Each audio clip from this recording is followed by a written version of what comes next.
Hello all. Welcome to Eat NATO for Breakfast, episode number 20. This is our last online program next week. Many of us, I hope, will actually be in Madrid, and we are making our very special last program sort of in person live with a stream from, I don't know, sitting together rather than just online. So today we want to draw some conclusions to prepare ourselves for the actual NATO counter summit that is happening next weekend in Madrid. And that's why we called on Marco Fernandes to assist us with this. He's from Tricontinental Institute and Dongsheng News. Marco, you're a super real internationalist. You're a Brazilian living in China, and you're embedded in different movements where you actually approach global issues and look at sort of international developments from all different angles. We're really super glad to have you on our last online show. How are you? What's breakfast in China? But I know it's afternoon now. As we said already last show, we've learned our lesson. We will only look eastward so that we don't have to wake people early. They hate us for it, and we don't want that. How are you, Marco? I'm fine. Well, it's a big honor to be here, especially the last show. I just feel like huge responsibility. The show that started with Vijay, right? Mm-hmm. Wow, let's try my best. So breakfast in China, there's many different ones, but the one that I like, my classic, at least from big cities and like rushy daily life, it's like a bao. Bao is like a bread, like a wheat flour, like round one, but it's steamed. It's not baked, and filled with many stuff. Like could be different kinds of meat and vegetables. It's very practical. And one thing that I really love, it's the hard-boiled eggs that they have, but they boil in tea, in black tea. Yeah, so it gets. I mean, they break a little bit the shell, so you got this sort of like seasoning of the tea, so it gets a little bit dark. It's delicious. So this is for me, it's a classic one, and of course soy milk. This is like the whole combo of daily Yeah. life. I'm beginning to think we will stop all this trying to understand politics. We'll just do recipes of the world from now on. I think this is something we need to That's a work good on. idea for our next show. Let's talk about politics, why we cook international working class food. Perfect. Yes, for that we'll need a show kitchen that allows us to do so. But yes, we'll keep that in mind. We'll talk later about what our plans are in the future. And now this is a whole new plan. Nora, how are you doing this morning? Well, I think that even though next week will be our last in NATO for breakfast, I think I will miss these Saturday morning conversations. So let's think of the next steps. Because if not, I'm going to call you every Saturday morning on the phone to talk about what's going on the world. I believe that our guests have been providing us with some very important analyses, with proposals. They have explained to us historical processes, which are vital for understanding what's going on today. They have also tackled many issues related to NATO and war, and we have managed to assemble a global map of the causes of this crisis that we are experiencing.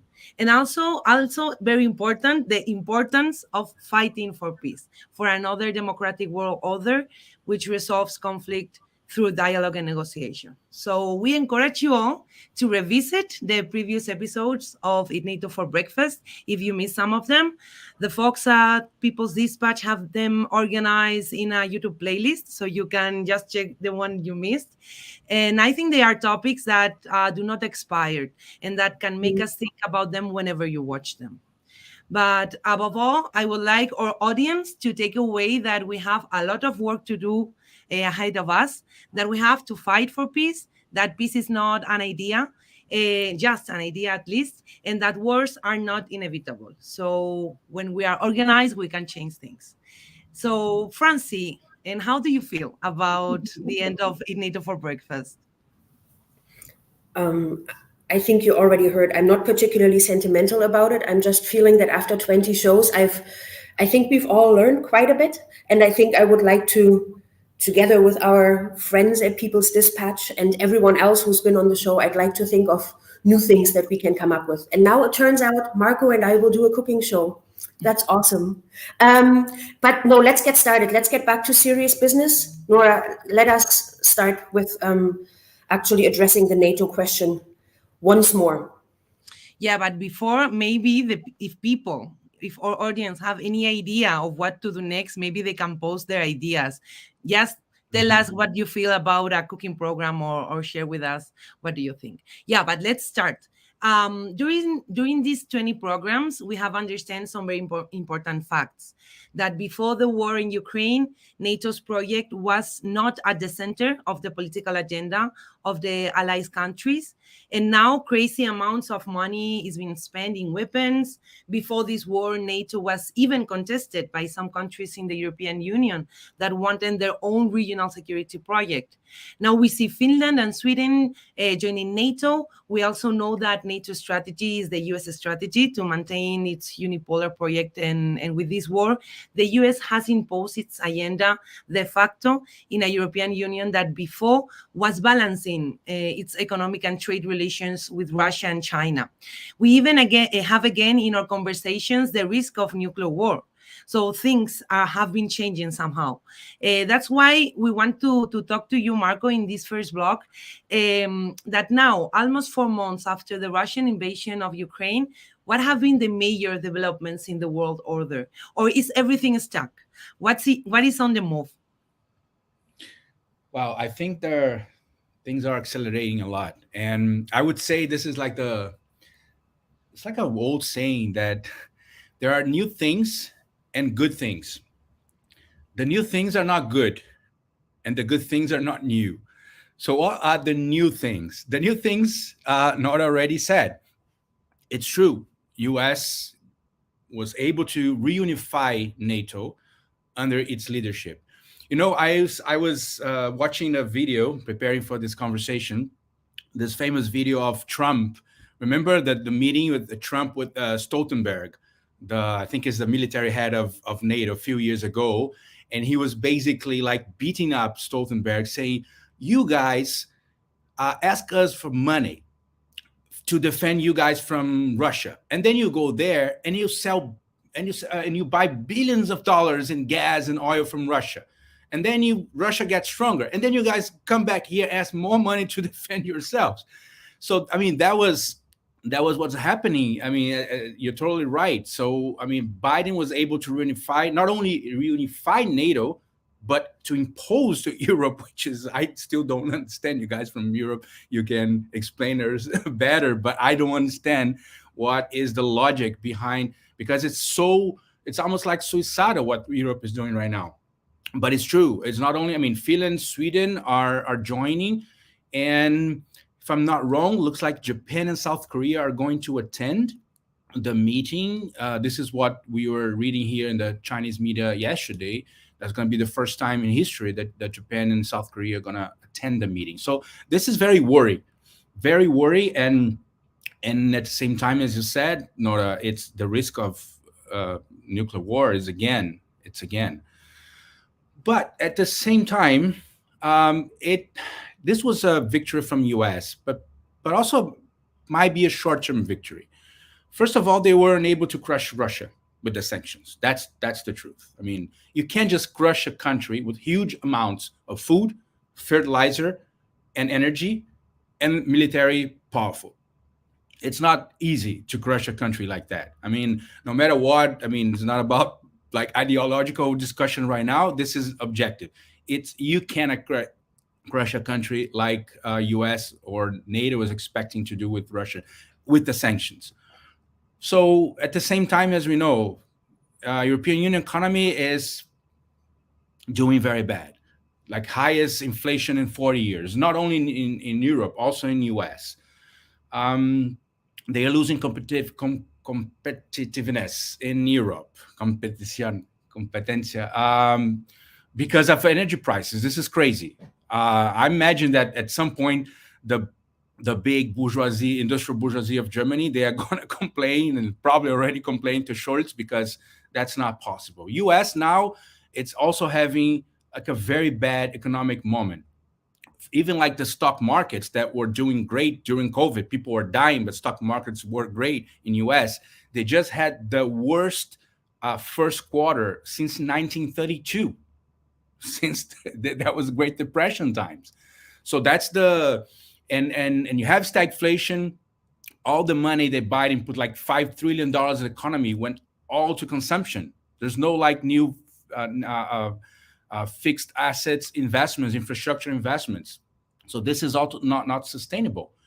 And there are many signs already in the last weeks, even in the media in US, that they know that Ukraine is going to lose this war and they will have to reorganize. And at the same time, global South countries are also realizing some important things during this 4 months. Nothing new again, but it's clear their interests are not the same as US and NATO, right? They can't, I mean, they need China, they need Russia. They are not going to join this like white supremacist crusade of the Western, with Japan and South Korea. They're not white, but all the rest are.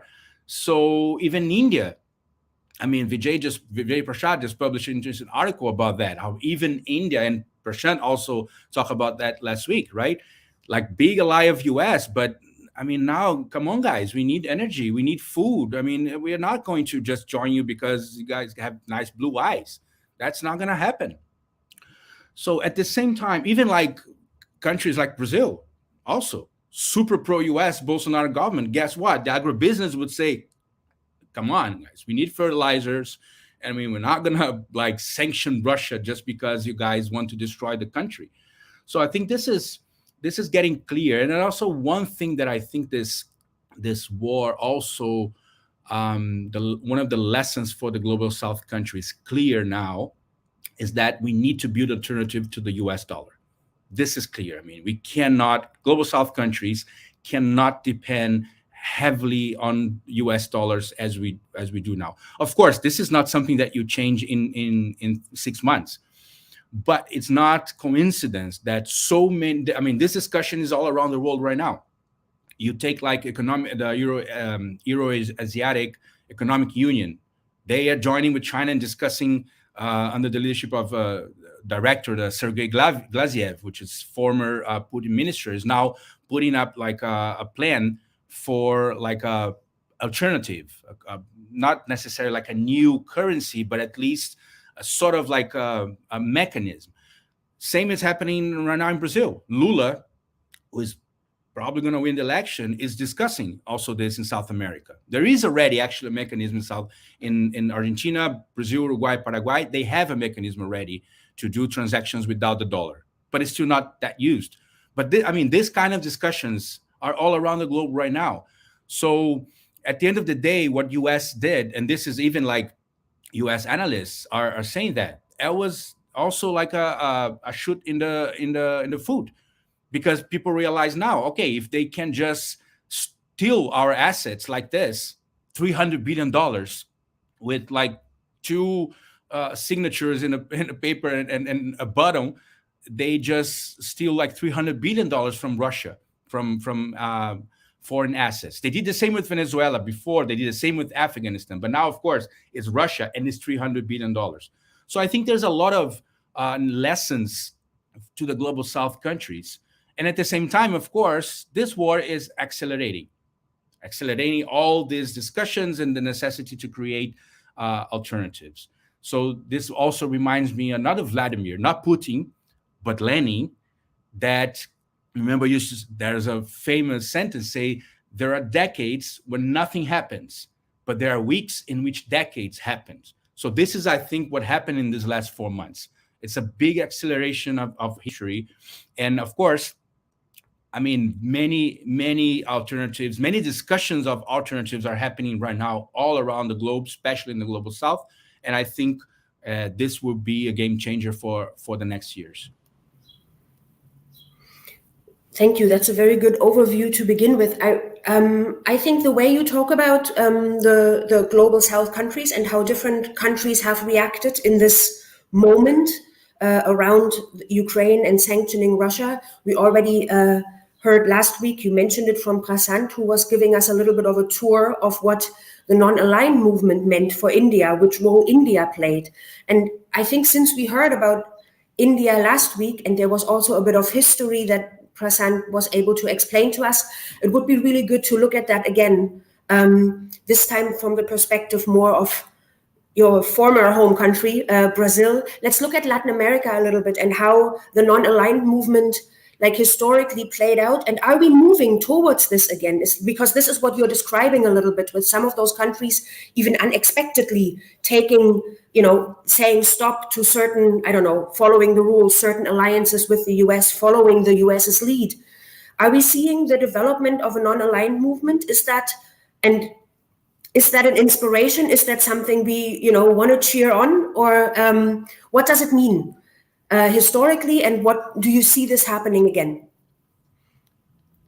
Okay, so I hope Vijay is not going to watch this because he's a big fan of the idea. No, I mean, first of all, the non-aligned movement, it's true. I mean, Latin America was different because at that moment, in the most important, like the high moment of the non-aligned movement, Latin America was mostly run by right wing and even like military dictatorships. So we didn't actually. I mean, the country who actually was one of the protagonists was, of course, Cuba, and Cuba was a very important moment to Cuba because Cuba was also building its international influence and I mean all the participation in Africa, the fight against apartheid, national liberation. So Cuba had a major role. But for instance, like in South American countries, nobody was taking part of that. So it's not for us in our history at that point. Of course, the left was very influenced by Cuba, but because the states were not part of this, so it didn't have like such a great influence on us in Latin America, in the Caribbean. I mean, apart from Cuba, of course. But it's true. I mean, the spirit of non-aligned movement. This is looks like this is being revitalized right now. I mean, if you take all the ideas of anti-imperialism, international solidarity, even like artistical networks that were formed at that point, especially between Africa and Asia, with like a big participation, of course, of China. So, I mean, if you take the five principles, I mean, who could be against this? Of course, the empire could be, but not us. Like the mutual respect for territorial integrity, non-aggression, non-interference, domestic affairs. This is what I mean. China says this every single day to the U.S. Right? Equality and mutual benefit, peaceful coexistence. Of course, this is what the spirit that we need now, and I think the spirit that is being rebuilt in the global South. The only thing, of course, this is a matter of like name, how we call this, how we call that. I mean, I think we have to create also new names for new historical moments. So it's not the same configuration of the Cold War, but that's not the main point. The main point is the spirit, and the spirit is there. And the spirit is there, for instance, I don't know if you guys saw it, I think it was a few days ago, this proposal from Russia of the creation of a so-called G8 plus. So that would be our G8, would be the BRIC countries. South Africa is still not in the list, but it should. But would be Brazil, Russia, India, China, Mexico, Turkey, Iran, and Indonesia. I mean, if you take these 8 countries, you say, oh, okay, global South countries. But these countries in GDP, the PPP, the parity power of purchase, their GDP of these 8 countries are 24% bigger than the G7, their G7. So this is not a small thing, right? So. And even the BRIC next week is going to be very interesting. Journalists will be crazy working because you have the NATO, you have the NATO meeting, but you also have the BRICS meeting the same week, and will be hosted by China, still online, unfortunately, but it's going to be at the same time. So I think it's also going to be a very interesting week to compare the proposals and I mean what's at stake at this moment. But I mean, they're discussing also the expansion of BRICS. That not necessarily is going to be this G8 plus, but maybe it's going to commingle. We don't know. But Argentina, for instance, being discussed as a possible name. Indonesia is being discussed as a possible name. Nigeria and Senegal in Africa, beyond South Africa. So I think it's a very, and CELAC is coming back. We're going to talk more about this still later in the show, but CELAC is coming back. So it's not a coincidence that so many platforms are being reorganized and being proposed, because this is the reaction against the aggressiveness of NATO and US. So I think it's a very exciting moment, a very dangerous moment, of course, but it also a very exciting moment because, as Lenny would say, this is like weeks where decades are happening. Yeah, and I think that thinking about blocks, that is, like what we have been discussing this in Nato for Breakfast, is coming back of the Cold War mentality.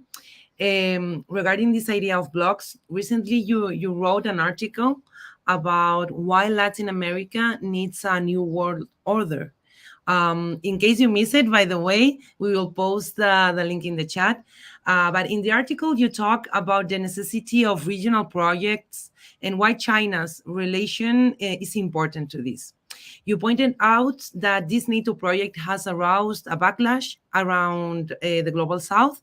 And also, even though the US has succeeded in revitalizing NATO, as we were saying, and military expenditure is skyrocketing, countries like mine are following NATO blindly, promising the 2% of GDP or cutting ties with Russia and buying gas from the US. But the US recently failed at this summit of the Americas. We saw an exclusionary and imperialist understanding of the whole region that Biden says is not only the backyard of the USA, but the front yard. Like, we don't know even what to think about that. And we saw a People's Summit for Democracy full of people, grassroots organizations of the whole region discussing their own future. We'll leave you the link also of the panels of the People's Summit if you miss it. And also check out the amazing coverage that was done by People's Dispatch. And also you said in your article something very interesting, Marco, that Latin America wants peace and that the global south might be prepared to reemerge by the end of the year and create an space for itself within the world order. So please explain to us a bit on how Latin America, US, NATO, and China also are related, and what can be expected next week at the NATO summit regarding changes in the world order. Okay, so first, this issue of Biden. I mean, the Americans, they, even when they try to be nice, they're awful. So actually, this speech of Biden, like maybe 2 months ago, he was in the White House. So somebody made this comment about, oh, the Latin America is a backyard of US. I said, no, Latin America is not our backyard. Latin America is our front yard. That was the thing. Like, okay, you guys are in the front, not in the back. Come on, guys. We don't want to be anyone's yard. We want to build our house, and I'm gonna live in the house. So this is the mentality of US, and this mentality, as you said, was expressed in the Summit of Americas, because, I mean, US has this issue. I mean, they always are trying to divide everybody and of course submit, but people are fed with that. So, I mean, it was a total failure what happened. Imagine that 12 out of 35 presidents didn't show up. It was Mexico, of course, it was Bolivia, Honduras, Guatemala, but many other countries didn't show up. And even like Argentina, Alberto Fernandes from Argentina, he went, but he said, I'm coming here as official president pro tempore of CELAC, and I'm coming here to criticize the summit. And so that was the vibe of the summit. And by the way, very important statement from Fernandez, because what he said was, talk about the Cuban embargo. He said, I mean, this embargo since 1960, this is a genocide. He called Cuban embargo a genocide. And by the way, also things were discussed in the People's Summit. the real summit of Americas. But by the way, Cuban president was, Nicolas Maduro from Venezuela was, even like ex-president Evo Morales was. You know that some studies says that in Venezuela, because of U.S. sanctions, 40,000 people died because of lack of access to food and medicine, for instance. So, so this is U.S. politics for Latin America. So how can you expect that countries in Latin America would just gonna like submit themselves to that? And of course, right now we have another sort of like a wave of progressive governments that is growing again. So you have Mexico, you have Peru, you have, of course, Cuba, Venezuela, always there, Honduras, I mean, Chile, let's see. But especially now, you have the organization of CELAC. I mean, CELAC didn't meet for 4 years since 2017. And why that happened? Because it was a moment that was the rise of a right wing in some countries, like Brazil, especially in 2016, and also Venezuela. There was another key actor of CELAC was being massively attacked by U.S. sanctions, so it got weakened. So CELAC actually withdrew in 2017. So it was 4 years without any summit meeting, and they just met last September in Mexico City under the leadership of President López Obrador from Mexico and Alberto Fernandes from Argentina. So they are meeting again in December. You know, tomorrow, in a few hours, we're going to have a historical moment for Latin America, which are the Colombian elections. We still don't know the results. It's actually it's very like it's 50-50 now. But there is a chance for the first time in the history of Colombia that a leftist president will run the country. And this is not only about being a leftist in Colombia. The thing is that Colombia is the real backyard of US in the last decades in South America. Colombia has like 7 US military bases. Colombia is the almost like NATO. It's the closest of NATO we have. Exactly. And exactly. So, I mean, all the military industrial complex of US and the relationship with the so-called war on drugs. And I mean, it's huge. If US loses Colombia, it's going to be a big blow. And in October, we have elections in Brazil. And well, by the way, Lula is running. I mean, it's way ahead of Bolsonaro now in the polls, but we don't know. They might try something. We have to be very careful. But if Lula, even if Petro doesn't win, it would be bad. But if Lula wins in October, this will be a game changer, not only for South America. It's going to be a game changer for the world. Imagine like a few months ago, Steve Bannon, the ex-Trump advisor, he's 99% wrong, but I think this time he was right. He said, this is the most important elections of the history of South America. And he might be right, because it's not only about Brazil, it's not only about Latin America and Caribbean and CELAC, it's about BRICS, and it's about bringing back Brazil to the center of the geopolitical table in such a moment.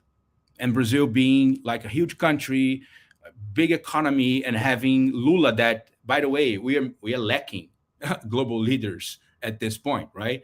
So this is something that also having Lula back again, this would be something like another level, I think, of the whole situation. So let's see. I mean, we can have this meeting in December of CELAC with a very different scenario for the continent. And just lastly about China, yeah, it's true. I mean, this is also something that would be a game changer for the relationship between Latin America and China, which is already like a very important relationship, as we know. Commercially, for instance, the trade grew from $18.9 billion in 2002 to $449 billion last year. So it's huge what's happening right now, and like $200 investments and funding in the last 15 years. But I think one thing that we need a stronger CELAC is that the relationship, and now I'm finishing this topic, the relationship between China and Latin America is very important for Latin America, commercially, economically, absolutely. But we need to improve the conditions of this relationship, because right now, basically, Latin America, we export commodities to China. It's okay. China needs 1.4 billion people, 28% of the manufacturing of the world. They need natural resources, of course, but we need more than just import cell phones and computers and machines from China. We need technology transfer. We have countries with huge industrial bases like Brazil, Mexico, Argentina, Colombia, and we need more than that. And there are already things happening in this sense. But definitely, as I was saying, I mean, Latin America needs a stronger leverage also to discuss with China, of course, because in geopolitics, there's no friends, right? There's interests. So of course, our interests are very much aligned right now against NATO, against the empire. But we also need a little bit better conditions with China. And China is not China. I don't think China's willing to discuss this kind of things. But we have to propose. That's the problem. We're not proposing right now. Brazil is not proposing anything to China, different from just export soy and oil and beef and mining. We're not doing that. If we do, like Argentina has been doing lately, probably China would be very willing to have discussions about, for instance, technology transfer to some of our countries. So I think this is, again, I think that's the next months will be decisive to maybe the history of Latin America for the next 10, 20 years. So let's see. I'm a little bit optimistic for the first time in many years, actually, in our continent. You work, just to continue on the China thread, you are working also, you do a lot of work for Dongsheng News, where you are exactly exploring these type of relationships, and where you are in some sense countering or at least expanding the very, very uniform voices that you hear in the West about relations to China. Like things like looking at, is China just another colonizer for Africa and Latin America is a common thread that we hear in the West. We don't often hear voices from China. We don't often get the Chinese perspective. So at Dongsheng News, we will put the link in the chat. This is something that you work on, actually exploring all these other more intricate relationships. And it's, as you said, I think this is really important to remember. It is not all about being friends. It is all about the different interests and how they align. So I leave this to the people to all read the Dongsheng News and subscribe to the newsletter. I have a really unscientific question that just interests me. I have been to China very briefly once. I would never even say that I've been long enough there to say anything about the country, and certainly with all the with the inability to speak the language, etc., it's not even, I can't even imagine to judge anything there. But I'm wondering what these conversations are on the street. I already said in the West, the general conversation is very uniform. It is very much demonizing China. Sometimes from the one side, saying this is too capitalist, like the left will say this is just all these different terms, state capitalism, this is just hidden. And then from the right, because of course it's a communist dictatorship. So there's sort of a demonization that goes in all different directions. One thing everyone is sure on, it's not democratic enough. The democratic values are not being held up. Again, whether from the right or from the left doesn't even matter. And what I find interesting, or what I often witness, is it seems that everyone somehow has something to say on this. And it seems that people in general who are not very, who are not always engaged in daily politics will have some type of, but objectively, I've heard that China really isn't all that good either. And then comes this way or that way, some concern or criticism of the country.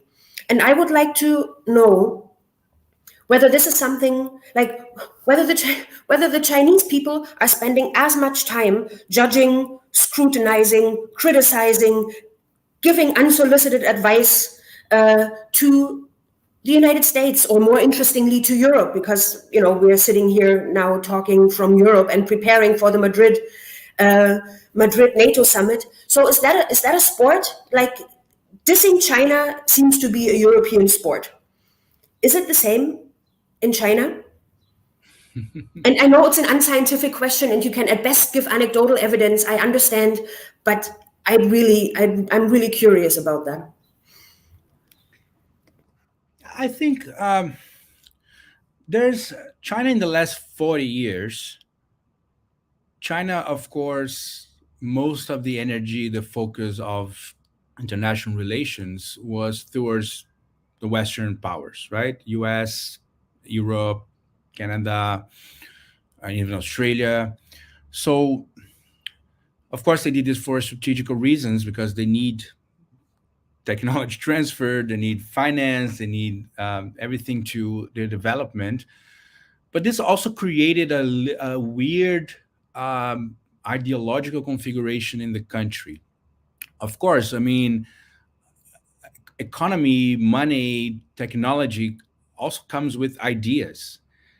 And it's, I mean, I didn't have ideas. I mean, until I came to live here, and I was shocked. The size of the, the big influence of Western thought and even neoliberalism here in many circles in China. If you get now, like, I don't know, scholars in China, this is like people debate here, some friends, but maybe 70-80% of the scholars in China in the top universities, they love the West. They are pro-Western. So it's actually the opposite. I mean, if you're asking, oh, but is in China, are they like criticizing Europe and US? I think they have to criticize more. That's the problem of China. They were too much enchanted by Western ideas, by Western ideologies in the last 40 years. And it's interesting because this is changing. This is a big shift that is happening in the country now. And of course, it has a lot to do with the attitude of US and Europe against China. Because if you take like big cities, you talk to like young people like 5-10 years ago, their dream was maybe to live in the US, as millions of them went to study in US and UK and they still do. So actually, I think here that what's happening now in China is big part of the youth is realizing how much US and Europe are not friends and not going to be friends. There was like a report from a very important think tank from China, which is it's part of the state council, with how they call the ministries, all the ministries. So this think tank is called Chongyang. They are related to the Ministry of Foreign Affairs of China. So they did this report, and I mean, their task was to deal with US and create relations, study like the US-China relations. So they were historically very close to the US and to peers in the US. So they did this report recently. Basically, the conclusion is China has to give up any illusion of skipping the rivalry of United States. And more, China, we don't want that. We want to avoid that, but China has to be prepared for eventual war against the US regarding Taiwan, of course. So this is like 2 weeks ago. And I can give you one more example of how the mood of the people here are changing regarding especially US. So last year we had like the biggest blockbuster movie in Chinese cinemas was a movie called The Battle of Lake Changjin. This was a battle during the so-called Korean War. Here they say the war against the resistance against the invasion of US and United Nations, etc., and in solidarity with the Korean people. So imagine that in 2019, I was talking to a professor here at university, and was at that moment that you remember that was the beginning of the trade war, and Trump was really like going after China. It was a week that the very like heavy negotiation happened.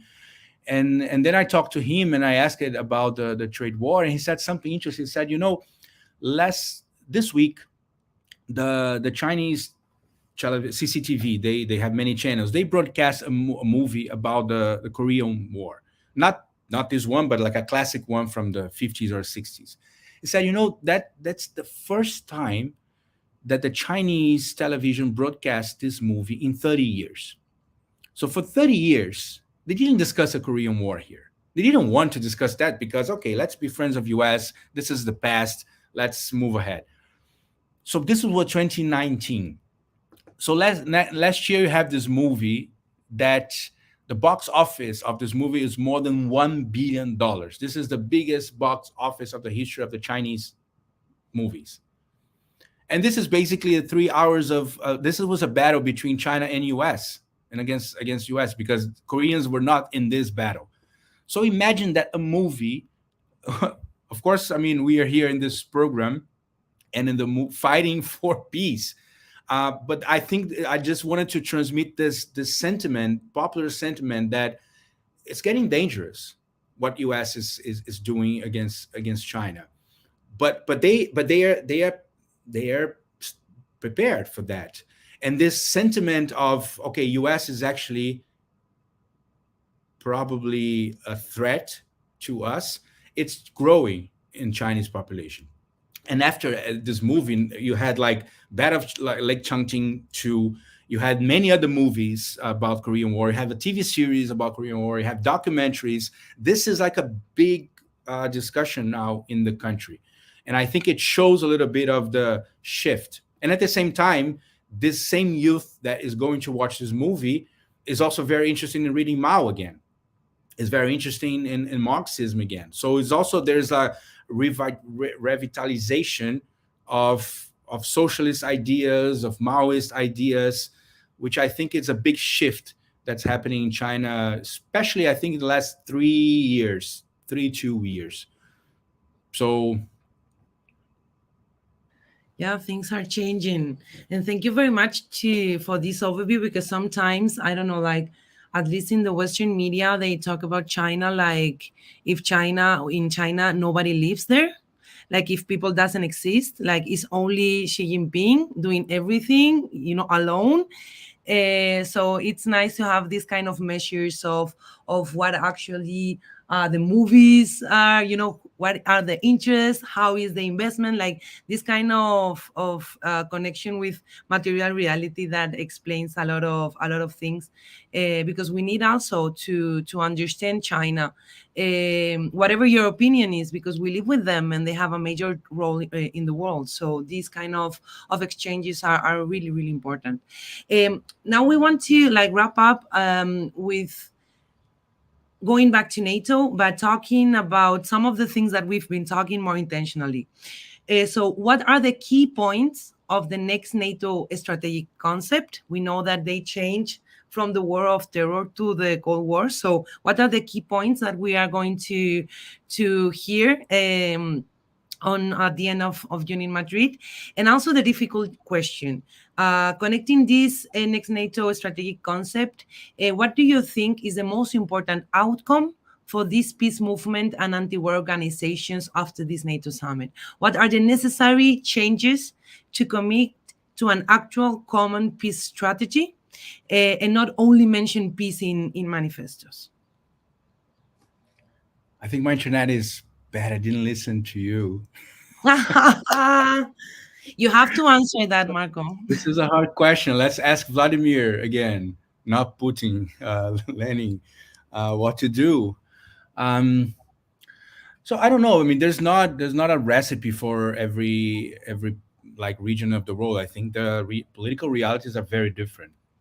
One thing that, of course, I'm assuming you guys from Europe, probably is harder because you are in the second belly of the beast, and we know that unfortunately European left it's not always strong anti-imperialist, and it's very like eager to be against global South countries, right? Either like Venezuela or Cuba or China or Russia. I mean, there's always a problem with global South countries, which I think it's very difficult for us to think about. I mean, how to deal with the threats of the war if you don't have allies, and the allies are not going to come from Germany. Um, um, Bourgeoisie, it's going to come from global South countries. All the contradictions we have, of course. I mean, it's again the spirit of non-aligned movement. It was not a leftist movement. I mean, absolutely not. But this is not only a left coalition that we need now, because peace. I mean, it's war and peace is not only a discussion. I mean, it's beyond, of course, like grassroots organizations and people's movements. This is like a state discussion. What I think is the role of the people's movements, or should be the role of people's movements, of course, is to put pressure on the governments, to take position against the empire. And I think in this situation, it's of course probably Latin America now has better conditions again to for the movements to pressure some of the governments of the region. Uh, but again, I don't think it's hard to say. I mean, what to do in Asia, for instance. I mean, this is probably going to be much more a discussion in the level of the states, like state level, and of course, I mean, again, I know that this is a very controversial topic in Europe, but I'm sorry, we can't avoid Russia. We can't just isolate Russia and think, oh, there's evil Russians, and because I mean, for peace, we also need them. I mean, of course, they are in the middle of the war right now, but who is the one who had any power of deterrence against the United States and NATO right now, if it's not Russia and China? So this is the kind of discussions that it's really hard, of course, to do in some of the leftist circles that we live and we discuss with. But I don't think, I mean, this is geopolitics. This is like big picture. This is not about only the pure and the nice people in the room. So I think, again, there's no way out for the global South, and there's no way out against like a real threat of war if the regional platforms of the global South are not stronger. But even though, to be honest, because I think the biggest problem we have now is that United States know that by like only economical measures, they are not going to avoid. They're not going to win the competition against China. They know that, and that's, I think, the big problem we have right now, because they might try something radical, because they know that if they just allow China to grow, and even now with all the new configurations, with all the new alliances in the global South, I mean, global South will get stronger. So, I mean, I don't know if you saw yesterday, they were starting again this discussion and these speeches in the US saying, oh, the Strait of Taiwan is international waters. This is a huge provocation. You can't say that, oh, like this is coast of China. You cannot say now that the coast of China is international water and just expect that, okay, there's not gonna be any reactions. So I think I'm worried. Everything is our worry, but at the same time, as I was saying, this is also a moment of opportunities for the global South, and I think that in Latin America, movements have to be stronger and put pressure on the governments. Africa, it's a bit different, but still, African countries, most of the governments, they don't want to. Of course, nobody wants the war. Only the industrial military complex of US wants the war, and some of crazy European presidents right now. The world doesn't want the war. So I think this is our strength, because most of the people and most of the countries in the world, they don't want a war. So exciting moments, dangerous and exciting. Thank you. I think those are really good words for sort of send off into the week of the summit. Thank you for that, Marco. If any of you are coming to Madrid who are listening now or watching this later, we'll be discussing a lot of those questions and other important topics at the Marcelino Camacho's auditorium on Friday evening and Saturday all day. We'll have panels and discussions and workshops. We will have translation, English and Spanish for some of these events. And you can look for us in special workshops on Saturday and think more about what perspectives for peace are there and what does this look like, what we want to accomplish together. There'll be a demonstration in Madrid. It'll be at noon on the Sunday of the 26th from Atocha to Plaza de España, showing our commitment for peace and against NATO and against the wars in general.